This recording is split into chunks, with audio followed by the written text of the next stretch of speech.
আসসালামু আলাইকুম।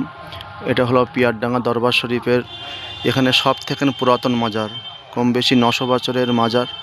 এখানে আরও অনেক মাজার রয়েছে, দেখাচ্ছি আপনাদেরকে, দেখতে থাকুন। এই দেখেন সব পাথর রয়েছে, এই মাজার রয়েছে, খাদেম ঝাঁট দিচ্ছে, এগুলো সব মাজার। সে একটা ভিতরে একটা রয়েছে জঙ্গলের ভিতরে, দেখাচ্ছি অরেঞ্জ কালার মতো চাদর দেওয়া রয়েছে, সেই এই জুম করছি, এই জঙ্গলের ভিতরে মাজার আরও রয়েছে এখানে।